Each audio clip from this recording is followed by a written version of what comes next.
naciones. No clamará ni alzará su voz, ni oirá oír su voz en la calle. No quebrará la caña cascada, ni apagará el pábilo mortecino. Con fidelidad trae la justicia. No se desanimará ni desfallecerá, hasta que haya establecido en la tierra la justicia, y su ley esperan las costas.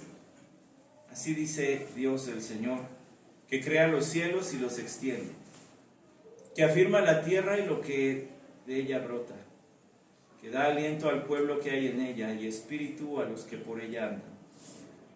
Yo soy el Señor, en justicia te he llamado. Te sostendré por la mano y por ti velaré. Te pondré como pacto para el pueblo, como luz para las naciones, para que abran los ojos a los ciegos, para que saques de la cárcel a los presos y de la prisión a los que moran en tinieblas. Yo soy el Señor, ese es mi nombre. Mi gloria a otro no daré, ni mi alabanza a imágenes talladas. He aquí las cosas anteriores se han cumplido, y yo anuncio cosas nuevas. Antes que sucedan, os las anuncio. Cantad al Señor un cántico nuevo. Cantad su alabanza desde los confines de la tierra, los que descendéis al mar, y cuanto hay en él, las islas y sus moradores. Levanten la voz en el desierto y sus ciudades, las aldeas donde habita Cedar. Canten de júbilo los habitantes de Sela. Desde las cimas de los montes griten de alegría. Den gloria al Señor y proclamen en las costas su alabanza. El Señor como guerrero saldrá. Como hombre de guerra despertará su celo.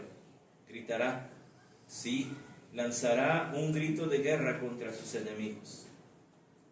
Contra sus enemigos prevalecerá. Vamos a orar. Padre, gracias por tu escritura. Gracias por esta reunión, Señor, donde hemos alabado tu nombre, donde también nos hemos unido en las ofrendas que se han dado a ti, no solamente económicas también, Señor, las ofrendas musicales. Gracias, Padre, por nuestros hermanos y por estos himnos que nos ayudan a reflexionar en este gran Salvador que tenemos, tu Hijo Jesucristo. Ayúdanos en esta noche a comprender tu palabra, que a través de este tiempo, Señor, tú seas glorificado y seamos capacitados para servirte de una manera más amorosa y más santa, incluso al terminar esta reunión.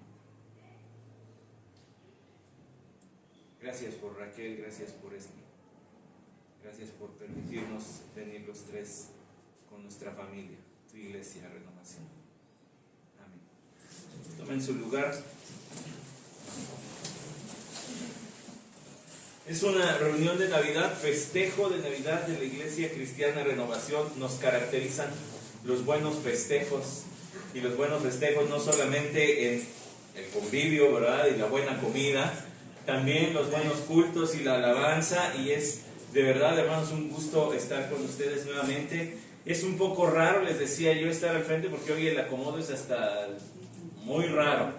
Y yo difiero, no parece estadio de fútbol, parece de béisbol. Parece que está uno viendo hacia el diamante, hacia el terreno.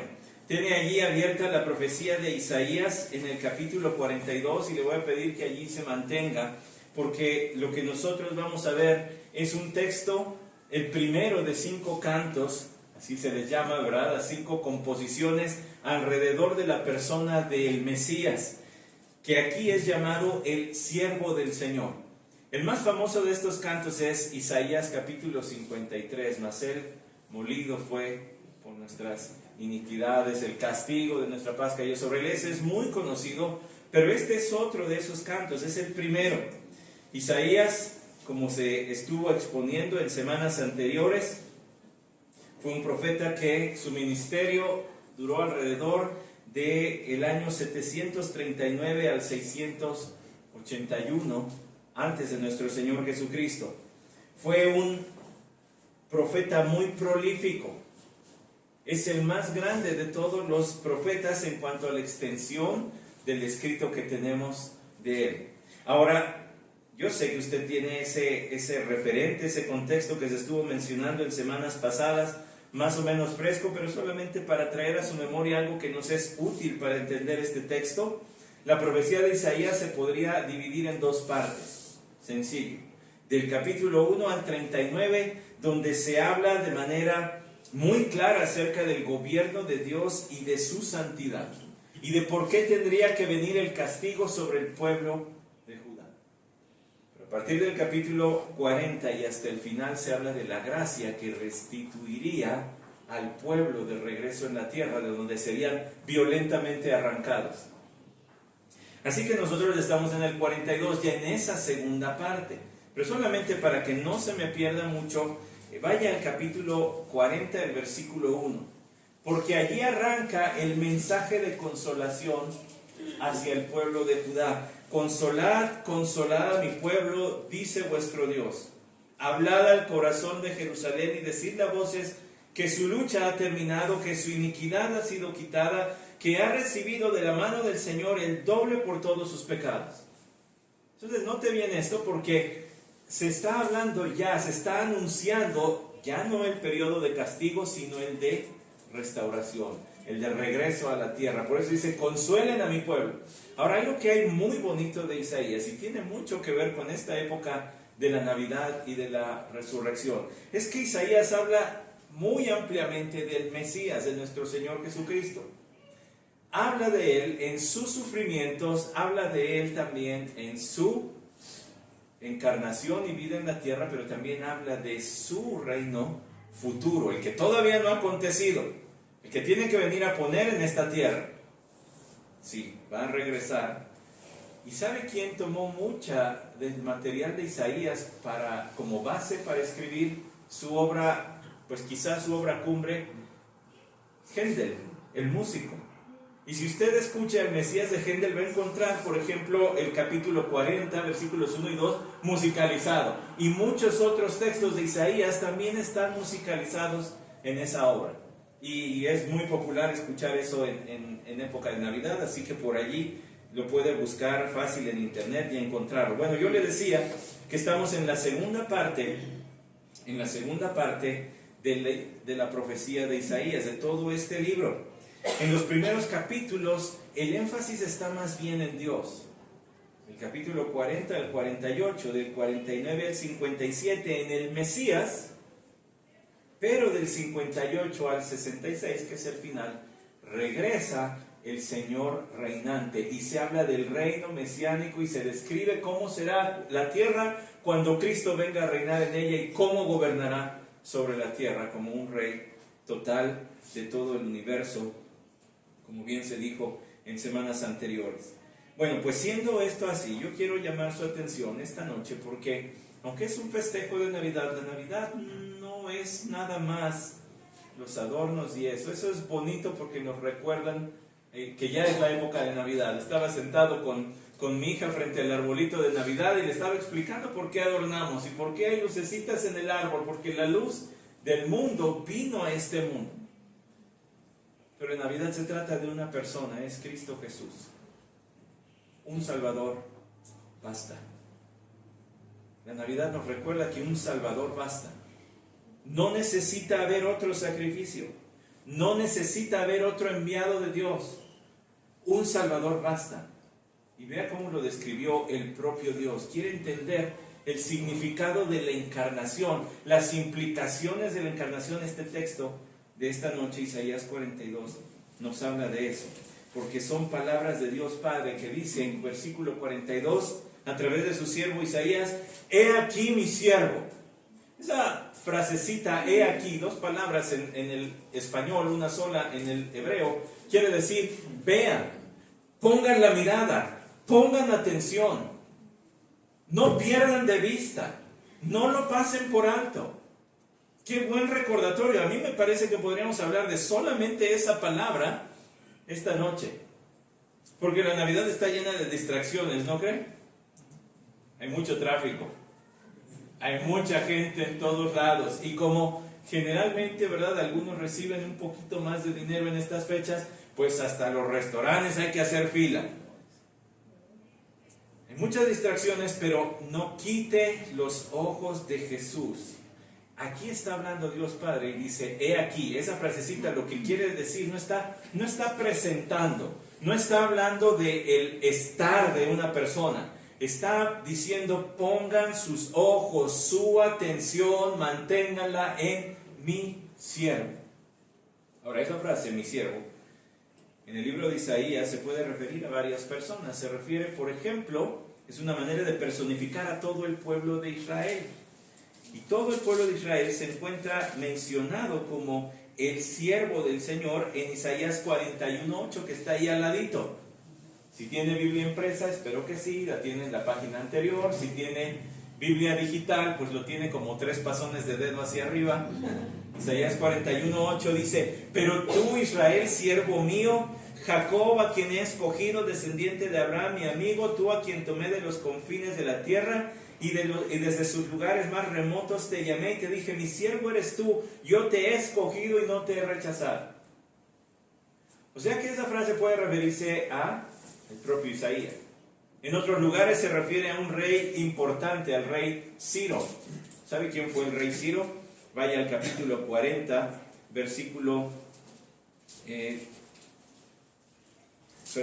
capítulo 41, versículo 2. ¿Quién ha levantado del oriente a el que llama en justicia a sus pies? Ante él entrega naciones y a reyes somete, los deja como polvo en su espada, como hojarasca dispersa con su arco. ¿Sabe qué está profetizándose en Isaías 41:2? Se está profetizando el reinado de una persona, un rey llamado Ciro, al que todavía le faltaban como 100 años para nacer cuando fue dada esta profecía. Y no solamente eso, no solamente mencionó, voy a traer a uno del oriente, rey persa, Ciro, sino que también se menciona por nombre en esta profecía. Hace algunos años trajeron al Museo de Antropología la exposición de Persia.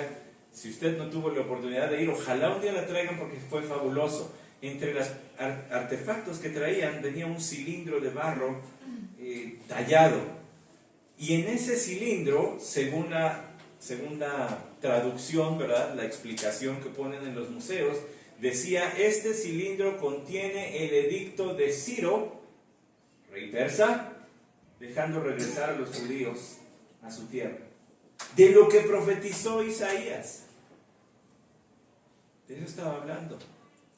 A él también se le llega a llamar el siervo, pero aquí no se refiere ni a Ciro ni a Israel, aquí se refiere a alguien más, es decir, al Mesías, a nuestro Señor Jesucristo. He aquí mi siervo. ¿Cómo es posible que Jesús, siendo el Hijo de Dios, sea el siervo de Dios? No es muy difícil de resolver eso. No es muy difícil. Le voy a explicar por qué. Porque se habla de Jesús como el siervo de Dios, porque cuando Él se encarnó, Él se sometió a los designios del Padre. Él vino a hacer la voluntad de su Padre. Juan capítulo 4, en su encuentro con la mujer samaritana, no le dijo a sus discípulos, yo tengo una comida y esa es hacer la voluntad del que me envió, la voluntad de mi Padre. Eso es lo que yo tengo que hacer. Soy su siervo. Es más, Pedro en su capítulo 2, en el capítulo 3 y 4 de Hechos, él habla del Señor Jesucristo, aunque no lo escribió Pedro, lo escribió Lucas, pero quiero decir, Pedro es el que predicó allí en el capítulo 2 al 4. Él habló de Jesús refiriéndose como el siervo de Dios. Es más, esto le va a estremecer un poquito a lo mejor, porque hablamos de la grandeza de nuestro Señor Jesucristo en los himnos, en las lecturas, ahora mismo, y así debe ser. Pero Él dijo, Marcos 10:35, que el Hijo del Hombre no vino para ser servido, sino para servir y dar su vida en rescate por muchos. ¿A servir a quién? A servir a Dios. Él es el siervo de Dios, pero sirvió a la humanidad.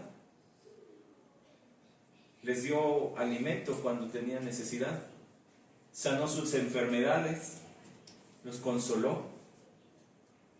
Y sabe una cosa, sigue siendo el siervo de Dios, y que también se place en conceder bendiciones a su pueblo.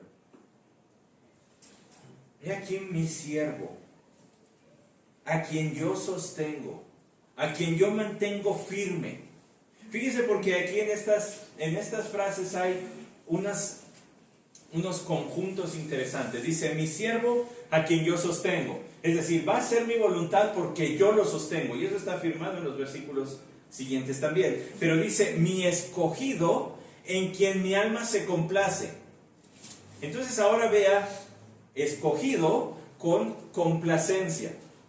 ¿Cómo que escogido?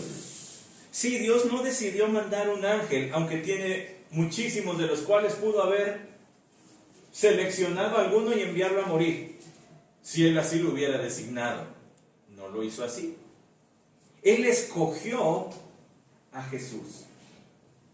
Primero de Pedro, y usted ya vio que estoy obviando algunos textos por cuestión de tiempo, pero Primero de Pedro es un texto que nos debe también conmocionar. No deberíamos pasar aquí como si nada por Primero de Pedro capítulo 1, que dice el versículo 20, hablando del Señor Jesucristo.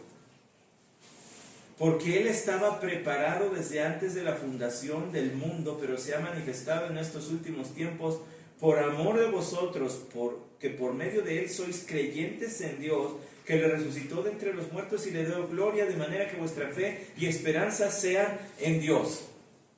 Cristo estaba preparado desde antes de la fundación del mundo. Cuando Isaías profetizó esto, no estaba Dios improvisando algo. Simplemente estaba dando a conocer, una vez más, porque ya se había dicho mucho, desde Génesis 3 lo vimos juntos, ya se estaba hablando de Jesús. Dios estaba sacando a la luz una vez más que Él había escogido a alguien muy particular. Y vean la siguiente frase, en quien mi alma se complace. Podría leerse, mi escogido, quien mi alma se complace. Él es el que me da gozo. Él es el que me llena, me satisface completamente. Dios no es un Dios caprichoso. Dios no es un Dios caprichoso, pero sí es un Dios santo. Y Cristo Jesús es el único de quien se dice, no solamente aquí, sino varias veces. Por ejemplo, Lucas 9:35, este es mi hijo, mi escogido, a él oíd. Pónganle atención, él es el escogido. Pero no solamente allí, Mateo 3:17, y aquí se oyó una voz de los cielos que decía, este es mi hijo amado en quien me he complacido. Dios, siendo santo, solamente encontró total placer en uno solo, Cristo Jesús. Un Salvador basta.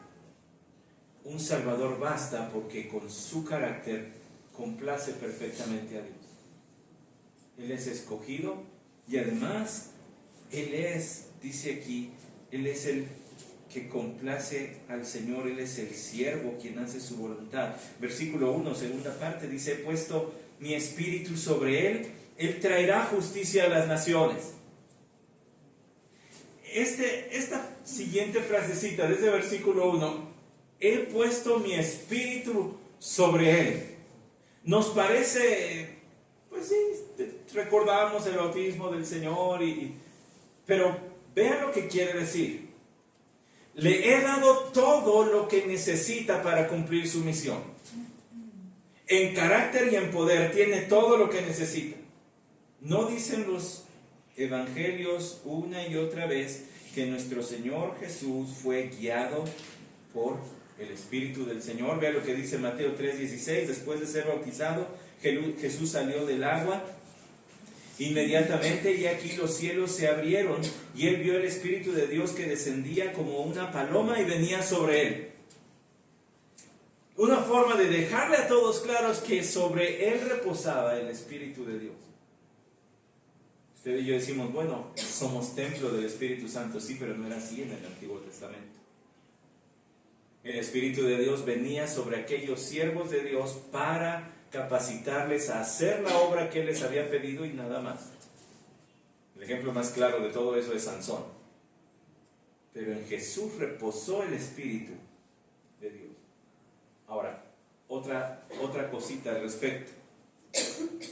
Solamente un versículo después, Mateo 4, versículo 1, dice: entonces Jesús fue llevado por el Espíritu al desierto para ser tentado por el diablo. Totalmente guiado por el Espíritu de Dios, nuestro Señor Jesús, pero también totalmente capacitado por el Espíritu de Dios. De eso dieron testimonio los apóstoles. Vindicado por el Espíritu, escribió el apóstol Pablo, 1 Timoteo. Es decir, el Espíritu de Dios dio muestra de que Él verdaderamente era quien decía ser. Ahora, la última frase del versículo 1 es lo que le decía. Isaías habla del ministerio terrenal del Señor Jesús. Habló de sus sufrimientos, pero también proyectó, por revelación del Señor, proyectó el reino futuro de Cristo. Por eso dice allí el versículo 1, Él traerá justicia a las naciones. No es la única mención de la justicia. Vea, siga leyendo, versículo 4. No se desanimará ni desfallecerá hasta que haya establecido en la tierra la justicia, y su ley esperan las costas. Además, este siervo del Señor es uno que vendrá a gobernar con perfecta justicia. Como se decía en semanas pasadas, Él es admirable consejero porque no necesita gabinete. Él reina solo. No necesita quien le aconseje y le diga: oye, se reúna todas las mañanas a las 6 de la mañana con su gabinete de seguridad para que le digan cómo está el desastre alrededor del país. Él no necesita de nadie que le aconseje. Él gobierna solo. Él se sobra para establecer su justicia en este mundo. Piense en eso. Desde la justicia en el hogar, allí en lo íntimo de un hogar, hasta la justicia entre naciones.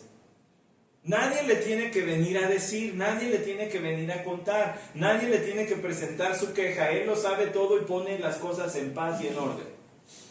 Ese va a ser el reino del Señor Jesucristo. Un Salvador basta. Un Salvador basta. No necesitamos otro, porque su carácter demuestra su suficiencia. Dice el versículo 2, no clamará ni alzará su voz, ni hará oír su voz en la calle. Ahí tendríamos que tener cuidado de cómo entendemos esto, porque leemos los evangelios y el Señor hizo un ministerio público amplio y viajó entre villas, pueblos, ciudades, etc. Pero ¿qué quiere decir no clamará ni alzará su voz, ni hará oír su voz en la calle? Quiere decir que Él vendría no a imponer por fuerza su ley, su gobierno, sino que Él vendría, ¿sabe cómo? Él se describió en Mateo capítulo 11: aprended de mí que soy manso y humilde. Mateo 11, 28. Soy manso y humilde. En su primer venida el Señor Jesús vino de manera mansa, con humildad, con sencillez. Y eso va acompañado de lo que dice el versículo 3. No quebrará la caña cascada, ni apagará el pábilo mortecino. Con fidelidad traerá justicia. Dos ejemplitos, dos metáforas para hablar de personas en debilidad. La caña cascada, aquel trozo de madera que ya no es muy útil porque ya está fracturado. Entonces cualquiera lo tomaría y lo terminaría de romper y diría: pues ya es leña. Él no lo va a terminar de romper. Y aquel pábilo, aquella velita que ya empieza a flaquear, que uno dice: ya mejor pon otra. Él no la apaga. Pero no está hablando de palos y no está hablando de velas. Está hablando de personas. Y le tengo un ejemplo, uno de sus discípulos, de sus apóstoles, llamado Tomás. Tomás no estuvo allí el día de la resurrección. Lo más probable es que él haya estado muy triste, lejos del grupo, tal vez huyendo todavía. Cuando el Señor se presentó ese día, el día de la resurrección, Tomás no estaba allí. Usted puede checarlo en los evangelios. Una semana después el Señor se vuelve a presentar entre sus apóstoles y Tomás sí está allí. Y lo que hace el Señor es ir directamente con él. Porque no había creído los reportes de que el Señor había resucitado. Y va sobre Tomás y le dice, mira, en tus manos, tócame. Y no dejes de ser creyente si no cree. Bueno, ahí dice generalmente en las traducciones, y no seas incrédulo. El Señor no lo llamó incrédulo, nada más le dijo, no dejes de creer. Tu fe está muy débil, como un pábilo que se está por apagar, como una caña que podría haberlo despreciado y decir, pues te falta fe y vete de aquí. Pero en vez de apagar el pábilo, lo inflamó. Y Tomás tuvo un ministerio que terminó, dice la historia, tradicionalmente no lo dice la Biblia, así que no es seguro, pero tuvo un ministerio que terminó muerto en la India por su Señor. Este siervo de Dios no vendría a imponer las cosas por la fuerza. Vendría de manera humilde, vendría de manera sencilla, pero también vendría de manera tierna. Vendría de manera tierna. ¡Qué carácter del Señor! Mire, dicen que la paternidad lo cambia a uno, pues ya lo creo. Ya lo creo. Ahora sí lo creo. Pero que el Señor dijera, dejen que los niños vengan a mí. Y no se lo impidan. ¿Qué le puede dar un niño a una persona? Nada. Depende de todo. Requiere de todo. ¿Para qué querría Jesús recibir niños? ¿Qué clase de adoración? ¿Qué clase de entendimiento? ¿Qué preguntas dignas de Dios podrían hacer los niños? Pues si ni los adultos. No es por lo que le iban a dar, es por lo que Él podía darles. Es un Dios tierno. Vea el carácter. No necesitamos de otro Salvador. Este es el siervo que es suficiente. Un Salvador basta. Versículo 4. No se desanimará ni desfallecerá hasta que haya establecido en la tierra su justicia y su ley esperarán las costas. Pero aquí hay un preámbulo, una probadita. Jesús no se desespera. Este siervo no está viendo el reloj a ver a qué hora ya es tiempo de regresar a establecer el reino o qué. No se va a desesperar. Vino con una misión y tiene que ver con lo que estamos diciendo. Vino en son de paz. ¿Usted recuerda la última semana de nuestro Señor, su entrada a Jerusalén? Mandó pedir ¿qué? Un pollino, un burrito pues, para entrar a Jerusalén. Lo he mencionado otras veces y bien vale la pena sacarlo a colación aquí. Porque así desfilaban los reyes en tiempo de paz. Cuando andaban en alguna gira. Pero los reyes cuando iban a guerra montaban a caballo. Por eso es que Juan en el capítulo 19 de Apocalipsis ve venir al Señor montado en un caballo. Y hay quien dice, ¿a poco hay caballos en el cielo? Bueno, si hay o no hay, no lo sé, pero lo que eso quiere decir es que entonces va a venir el son de guerra. Entonces iba a imponer su reino por la fuerza. La primera venida fue en son de paz, vino manso, vino humilde. La siguiente vendrá a establecer lo que dice aquí, su justicia. Ahora dice allí, su ley esperan las costas. No es que el Señor tenga algún tipo de interés en la ecología, Él lo puede restaurar todo. No está hablando de las costas, está hablando de lo más remoto. Todas las naciones esperan una cosa así. Es el deseo de todo el mundo vivir en una tierra pacífica y llena de justicia. Todas las naciones desean lo mismo, pero solamente un gobernante va a poderlo hacer verdad. No es el nuevo presidente. Es este siervo de Dios. Es Él el que va a establecer su justicia. La anhelada justicia que todas las naciones quieren, solamente Jesús. un Salvador basta. Pues no solamente por su carácter, sino también por su cometido. Vea lo que dice el versículo 5. Así dice Dios el Señor, que crea los cielos y los extiende, que afirma la tierra y lo que de ella brota, que da aliento al pueblo que hay en ella y espíritu a los que por ella andan. Ojo aquí, le voy a adelantar, ya lo leyó, pero le voy a refrescar. Los siguientes versículos, a partir del 6 y hasta el versículo 9, son palabras que Dios Padre le dice a Jesucristo. Pero le antecede esta descripción de Dios. Así dice el Señor. Y se describe a sí mismo, que crea los cielos y los extiende. Génesis 1. En el principio creó Dios los cielos y la tierra. Que afirma la tierra y lo que de ella brota. Génesis 1. Separó las aguas y llamó a lo seco tierra. El agua la llamó mar.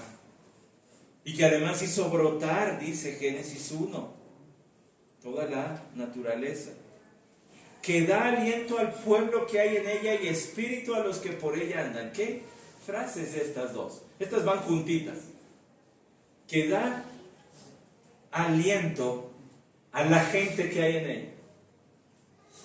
Tome una respiración, primero para que no se me duerma, y segundo para que vea lo que está aquí escrito.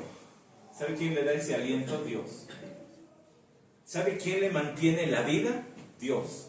No es su buena salud, no es lo buen deportista que ha sido y lo sano que come y por eso se abstiene de las cenas de Navidad y todas esas cosas. Lo que lo sostiene la vida es Dios. Por eso dice, y espíritu a los que por ella andan. Él da el espíritu. Él es el que lo concede. 7 años de tratar de tener un bebé, no sé cuántos doctores, no sé cuántas medicinas, pero hasta que Dios quiso hubo bebé. Porque Él es el que da el espíritu. Él es el que da la vida, Él es el que da el aliento. Ahora, ¿por qué hace una descripción así? Porque es por su poder con el que da y sostiene la vida, con el que crea el todo de la nada, que Él va a llevar a la conclusión la obra de su siervo. ¿Sí? ¿Me siguió? Dios se describe a sí mismo porque lo que está diciendo es, la obra de mi siervo, yo me voy a encargar de que se lleve a cabo. Versículo 6. Yo soy el Señor. En justicia te he llamado. Te sostendré por la mano y por ti velaré. Y te pondré como pacto para el pueblo, como luz para las naciones. Esta escena, hermanos, me parece una de las más íntimas y más tiernas que al menos yo he encontrado en toda la Biblia. No hemos alcanzado a comprender cuánto se aman Dios Padre y Dios Hijo y Dios Espíritu Santo. El amor infinito que siente el uno por el otro. Y para Dios Padre decir, te voy a enviar a ese mundo. Y vas a ir como un bebé. Y te voy a poner en manos inexpertas de padres primerizos. Válgame.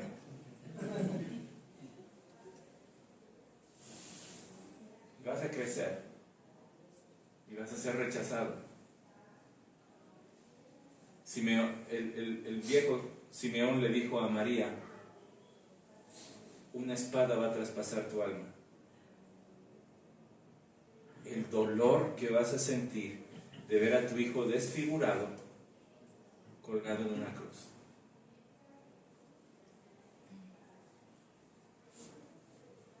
Y no nos imaginamos el amor del Padre enviando a Jesús a este mundo, a manos inexpertas, a crecer en tiempos donde muchos niños morían. Y además las condiciones en las que vivían eran de pobreza. No vino a vivir como rey. No lo mandó a Lomas de Chapultepec. Nació en un pesebre y vivió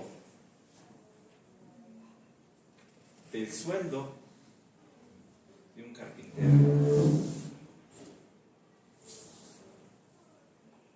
Y luego creció y a los suyos vino y los suyos no le recibieron. Le rechazaron, lo trataron de asesinar,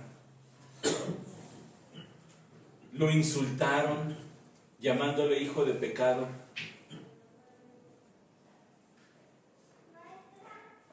Pero Dios lo envió. El Padre, el que lo ama, infinitamente.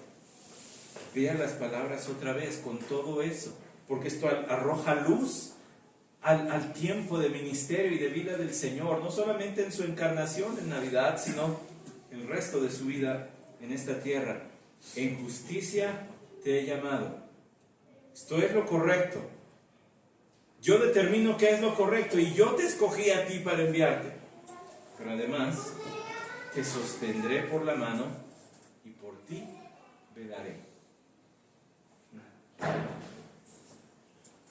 Mientras que Herodes se le hacía agua la boca de decir, aquí no hay otro rey, y prefiero hacer un genocidio de bebés a que haya otro rey, Dios estaba velando por Jesús. Mientras que muchas cosas pudieron haber salido mal en su desarrollo y crecimiento, Dios sostuvo por la mano a su Hijo Jesús. Vean el grado de intimidad. Hace rato dijimos, en quien mi alma se complace, y aquí dice, yo te sostengo por la mano. Como todo padre, a su niño, te sostengo. Yo te agarro, por ti velaré. No se adormecerá el que te guarda, Israel, dice el Salmo 121, y Dios no se adormeció para cuidar de Jesús. Y todas las veces en que desde bebé estuvo en peligro su vida, Dios estaba velando por él. ¿No estábamos escuchando el otro día ese himno bonito? ¿Te cuidará el Señor? Recuerda, ese himno es muy viejito, pero ese himno en su coro dice, te cuidará el Señor, no te verás solo jamás, velando está su amor, te cuidará el Señor. Eso era real para Jesús. En su amor Dios estaba velando por él, lo estaba cuidando, lo estaba guardando para que llegara hasta donde tenía que llegar, la cruz, pero también la resurrección. La resurrección, pero también la ascensión de regreso a casa. Dios siempre guardó a Jesús todo el tiempo. Dice, y te pondré como pacto para el pueblo, como luz para las naciones. Voy a sellar mi pacto con sangre, como se sellan los pactos, pero la sangre va a ser la tuya. Tú vas a hacer la ofrenda del pacto. ¿No recuerdas? Cuando Dios estableció su pacto con Abraham, lo estudiamos juntos. ¿Qué le pidió a Abraham? Descuartízate unos animales. Hubo derramamiento de sangre. El autor de los Hebreos dice que así se sellaban los pactos. Te voy a poner como pacto. La sangre que va a sellar ese pacto es la tuya. Tú vas a hacer la ofrenda que selle el pacto. El pacto de salvación, para que todo aquel que cree en Jesús no se pierda, más tenga vida. Pondré como luz para las naciones. Ahora tendrán luz. Todos los que están perdidos tendrán luz, podrán ver. Vean lo que dice Mateo en su capítulo 12, porque Mateo habló de estas cosas. Mateo capítulo 12, versículo 13. Entonces dijo al hombre, extiende tu mano, y le extendió, y le fue restaurada sana como la otra, el hombre con la mano seca. Pero cuando los fariseos salieron, se confabularon contra él para ver cómo podrían destruirle. Mas Jesús, sabiéndolo, se retiró de ahí, y muchos le siguieron, y los sanó a todos.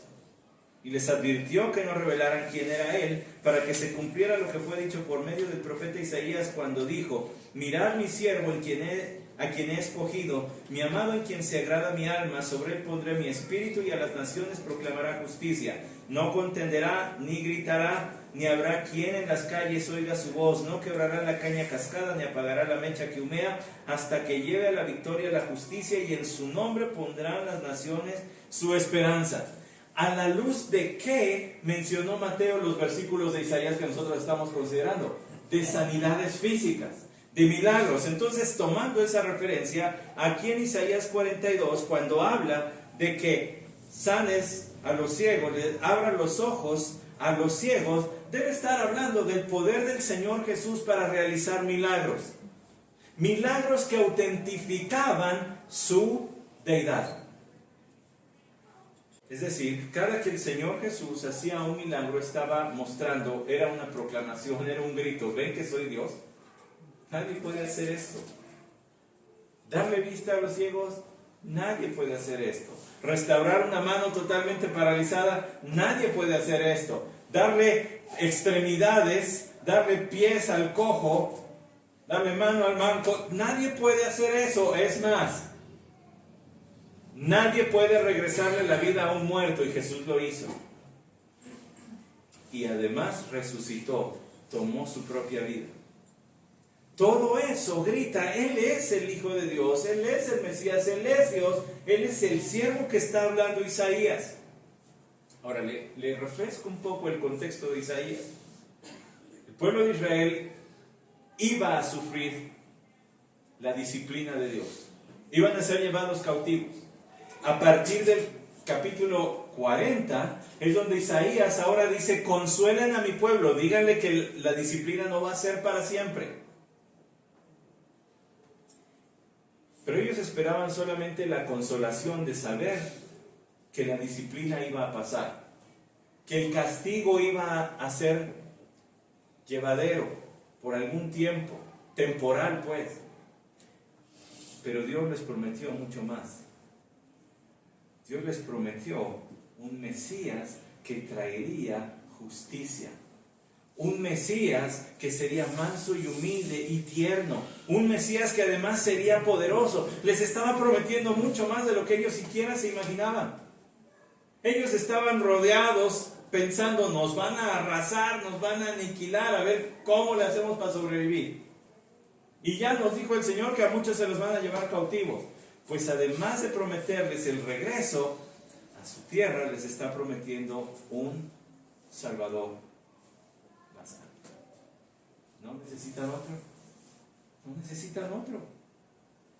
Para que abran los ojos de los ciegos, para que saques de la cárcel a los presos y de la prisión a los que moran en tinieblas. Ojo con esas dos frases, porque allí no quiere decir que el Señor fue a sacar gente de las cárceles. Está hablando de forma metafórica para hablar de la cuestión espiritual, para librar del pecado. Tú los vas a sacar a los que viven en tinieblas. ¿No es eso lo que también escribió el apóstol Pedro? Fíjese cuántas referencias, porque Isaías, aunque esta no es una cita directa de Isaías, pero el pensamiento es el mismo. Isaías es un profeta muy citado en el Nuevo Testamento, pero en este caso, aunque no es una cita directa, sí quiero que vea lo que dice 1 de Pedro 2:9, porque va con lo que está hablando nuestro texto. Pero vosotros sois linaje escogido, real sacerdocio, nación santa, pueblo adquirido para posesión de Dios, a fin de que anunciéis las virtudes de aquel que os llamó de las tinieblas a su luz admirable. Pues vosotros en otro tiempo no erais pueblo, pero ahora sois el pueblo de Dios. No habíais recibido misericordia, pero ahora habéis recibido misericordia. Entonces, nos sacó de una vida de pecado a una vida de luz. Nos sacó de una vida de enemistad con Dios a una vida de comunión con Dios. Nos trajo. Juan 6:44. Nadie viene a mí si el Padre no lo trae. Literalmente, nadie viene a mí si el Padre no lo arrastra.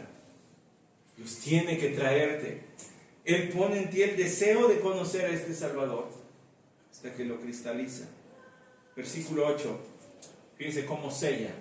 Este es un Salvador que basta por su carácter, por su cometido, lo que vendría y vendrá a ser todavía, y luego sella diciendo: yo soy el Señor, ese es mi nombre, transliterado Jehová, en hebreo Yehua, con las vocales, pero en realidad es el nombre del pacto, que le dio a Moisés, este nombre de yo soy el que soy, no se puede ni decir, no tiene vocales. Prometo por mí mismo, no puedo hacerlo por alguien mayor, por mí mismo, yo el Señor, ese es mi nombre, mi gloria a otro no la daré, por mi propia gloria, por mi propio carácter, por mi propia fama, por mi propia reputación. No voy a perder mi reputación. Este siervo va a hacer todo para lo que lo mando. Hermanos, por eso es que es tan importante recordar siempre la vida de nuestro Señor Jesucristo. Y hay quien se opone a festejar, y que si el arbolito sí o si no, que es una costumbre celta, ¿a quién le importa? Yo no lo pongo por costumbres celtas, yo lo pongo porque recuerdo en este tiempo que mi Señor, mi Salvador suficiente, vino a este mundo a morir por mí. Y a través de este texto creo que he encontrado una nueva dimensión para apreciar eso. Usted se imagina la escena, Dios Padre hablando con su Hijo: vas a ir a ese mundo lleno de pecado, no te merecen, pero vas a ir. Una de las obras más bonitas de Navidad que yo conozco se titula Desde el trono de los cielos, y ahí hay un himno que pues es una obra ficticia, ¿verdad? Pero donde se supone canta un ángel que atestiguó la salida del Señor del cielo y su encarnación en el vientre de María, y luego cómo nace y lo acuestan en un pesebre y demás, y el ángel canta a Cristo: eres digno de más. Ellos no entienden que tú eres digno de más. ¿Se imagina al Padre sabiendo a dónde iba a enviar a su Hijo? Y diciéndole: pero lo voy a hacer.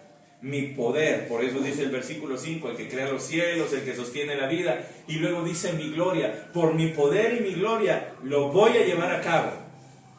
No dice me canso, pero lo afirmó con total certeza. Con total certeza. Lo voy a hacer. Va a suceder. ¿Qué tendríamos entonces que hacer con un Salvador así? ¿Qué tenemos que hacer? Bueno, le digo que me gusta la Navidad. No sé cuántos discos compactos de Navidad tengo. Muchos más de los que mi esposa quisiera ver amontonados y que nada más salen un mes al año de su cajón. Y toda la demás música digital, ¿verdad? Que ahora tengo, pero Steve Green tiene un himno también en uno de sus discos de Navidad. Y él dice: con un Salvador así, ¿por qué te preocupas? Con un Salvador así, ¿por qué te preocupas? Dios nunca estuvo preocupado por su Hijo Jesús. Así que no es responsabilidad de los padres preocuparnos por nuestros hijos. Por nada estéis afanosos. Dios nunca se preocupó por su Hijo. Él siempre cuidó de él. Y por su poder y por su gloria dijo: va a suceder. Lo que yo tengo preparado para él va a suceder. Porque va a ser parte de mi plan. ¿Y qué respuesta le damos? ¿Qué hacemos con un Salvador así? Pues vea, terminaremos aquí del versículo 9 al 13. He aquí, las cosas anteriores se han cumplido. ¿Cuáles son las cosas anteriores? Lo que acaba de hablar en el capítulo anterior, de que enviaría a un rey persa llamado Ciro, que conquistaría a los babilonios, y además sería el que daría la salida, el regreso, la autorización para que los judíos regresaran a su tierra. Eso se cumplió. Habla como si ya hubiera sucedido. Las cosas anteriores ya se cumplieron. Yo les anuncio las cosas nuevas antes que os sucedan. ¿Cuáles son las cosas nuevas? Que después del regreso a Jerusalén, mucho tiempo después, Él enviaría a su siervo, su propio Hijo, a cumplir su voluntad. La respuesta, por tanto, ¿la dice el Señor o la dice Isaías? Pues tal vez la dicen los dos, quién sabe. Cantad al Señor un cántico nuevo, cantad su alabanza desde los confines de la tierra, los que descendéis al mar y cuanto hay en él, las islas y sus moradores. Eso de que los que descienden al mar son los navegantes, no los que se hunden y se mueren en el mar, sino los que salen al mar. Todos los que andan en lo más remoto de la tierra, únanse al canto nuevo al Señor. Levanten la voz el desierto y sus ciudades. No está hablando de la arena del desierto, está hablando de los que viven en las entrañas del desierto y los que viven en las urbes. Lo que ellos entendían, ¿verdad? No entendían la Ciudad de México como urbe, pero lo que ellos entendían como ciudades, y también las comunidades más chiquitas, dice, donde habita Cedar, canten de júbilo los habitantes de Sela. Sela es muy probablemente el primer nombre que tuvo la conocida hoy ciudad de Petra, esta que está tallada en piedra. Es muy probable que eso se refiera. Desde las cimas de los montes griten de alegría, es decir, desde todos lados canten, alaben al Señor. Versículo 12, denle gloria al Señor y proclamen en las costas su alabanza. Sin duda la Navidad tiene que estar llena de música. Sin duda hay tantos himnos, tantos cantos tan bonitos. Siempre hay un ambiente festivo en estos servicios, porque tenemos que celebrar que Dios envió a este siervo. Ahora, ojo, por tomar la frase de nuestro pastor Isaac, tiene que ponerse en las sandalias y en la túnica de un judío. Así era, ¿verdad? La frase. Okay. Para no aquí plagiar y hasta chueco. Tiene que ponerse en las sandalias y en la túnica de un judío. Ellos están muertos de miedo. Saben que se aproxima una invasión. Y saben que hay un profeta, o entre otros, como Oseas, que les están diciendo, por ser infieles, les dije, los voy a castigar.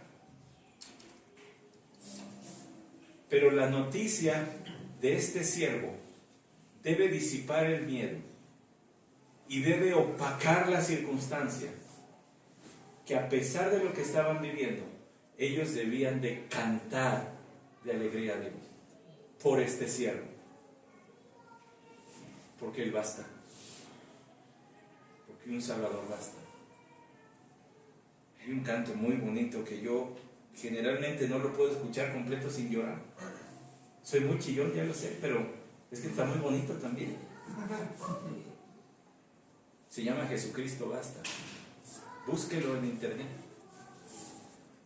No ahorita, porque ahí los voy a agacharse luego, no sean tan obedientes al rato. Dice, nuestros corazones insaciables son hasta que conocen a su Salvador. Tal y como somos nos amó. Hoy nos acercamos sin temor. Él es el agua que al beber nunca más tendremos sed. Jesucristo basta.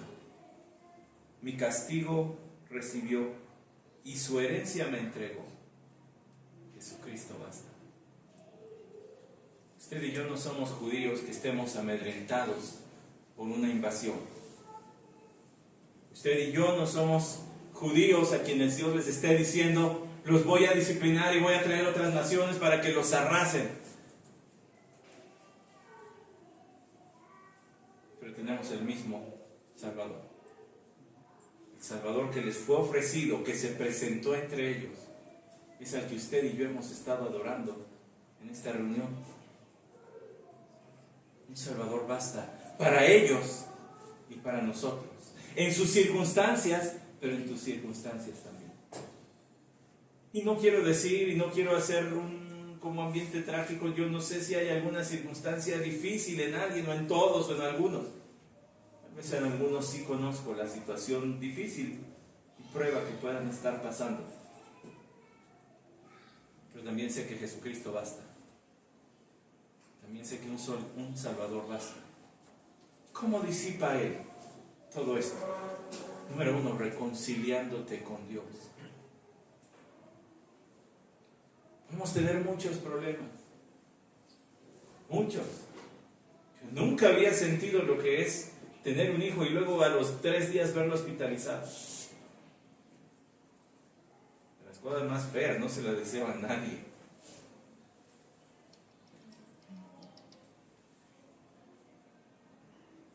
Pero ese no era mi mayor problema en la vida. ¿Sabe cuál sí era mi mayor problema en esta vida? Mi enemistad con Dios. Porque esa se va a ir a la eternidad. Pero porque Jesús vino a este mundo y entregó el sacrificio perfecto por mis pecados, es que yo no tengo que estar enemistado con Dios. He creído en Él y soy reconciliado y soy hecho su hijo. Un Salvador basta. ¿Las otras circunstancias desaparecen? No. Pero tu mayor problema sí. Cuando crees en este Salvador que se encarnó en el vientre de una muchachita que no tenía nada de especial y que era pecadora, y ella dijo: yo reconozco que Dios es mi Salvador y reconozco mi necesidad de perdón. Se encarnó en ese vientre, llevó una vida de santidad, se subió a la cruz, y si no hubiera habido quien lo clavara, él se hubiera clavado y murió y resucitó. Y al resucitar, entonces Dios estaba declarando que su sacrificio fue suficiente para pagar por los pecados de todos los que creen en Él. Un Salvador basta. No somos judíos que estemos en esas circunstancias, pero sin importar las circunstancias en las que estemos, también nosotros deberíamos explotar de alabanza como se manda, se ordena. El versículo 10: cantad al Señor, porque un Salvador basta. Jesucristo basta. Padre, gracias por ti, Jesús. Quién sabe si algún día, Señor, comprenderemos la profundidad del sacrificio que Él ofreció en la cruz. ¿Qué escena acabamos de ver? Tus palabras a tu propio Hijo.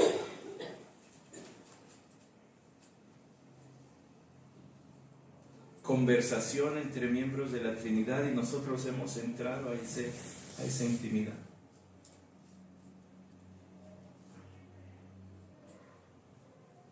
Gracias, Señor, porque un Salvador basta.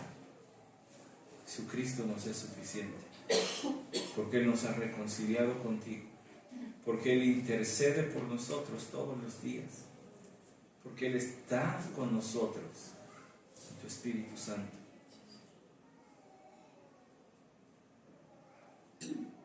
Gracias, Señor, por eso hacemos fiesta. No nos importa si no es la fecha, nos importa el evento. Y sí, los festejamos con toda una temporada, y lo deberíamos festejar todo el año, porque Él basta. Que no necesitamos otro, no necesitas enviar a nadie más, el sacrificio fue hecho. La reconciliación es para siempre. Gracias, Señor Jesús. Tú nos bastas.